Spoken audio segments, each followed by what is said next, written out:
ইসলামী আইন ও শরিয়াহ ভিত্তিক শাসন প্রতিষ্ঠার দাবি জানায়। নিষিদ্ধ জঙ্গি সংগঠন জামায়াতুল বোমা রাখা হয়েছিল। দেখছিলেন 17 আগস্টের ফ্যাক্ট চেক বাংলাদেশ তথ্য যাচাই। আজ 17 আগস্ট।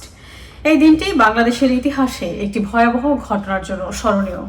2005 সালের 17 আগস্টে মাত্র প্রায় 30 মিনিটের মধ্যে দেশের 64 জেলার 63 জেলায় একযোগে সিরিজ বোমা হামলা চালানো হয়।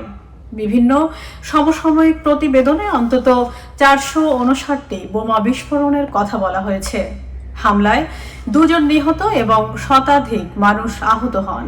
কিন্তু প্রশ্ন হলো, এত বড় হামলা কারা করেছিল? তদন্ত ও ঘটনাস্থলে পাওয়া প্রচারপত্র অনুযায়ী হামলার দায় স্বীকার করে নিষিদ্ধ জঙ্গি সংগঠন জামায়াতুল মুজাহিদিন বাংলাদেশ অর্থাৎ জেএমবি। হামলাগুলো ছিল পরিকল্পিত।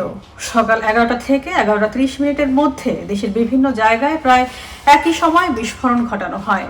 ঢাকাতেও একাধিক গুরুত্বপূর্ণ স্থাপনা ও এলাকায় বোমা রাখা হয়েছিল। এর মধ্যে ছিল সুপ্রিম কোর্ট, জেলা জজ আদালত, সচিবালয়, প্রধানমন্ত্রীর কার্যালয়, বিমানবন্দর সহ বিভিন্ন স্থানে।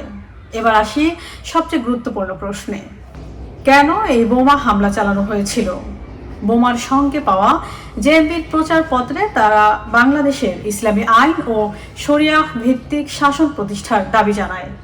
একই সঙ্গে তারা প্রচলিত গণতান্ত্রিক ব্যবস্থা, বিচার ব্যবস্থা ও মানবসৃষ্ট আইনকে ইসলাম বিরোধী হিসাবে প্রচার করেছিল।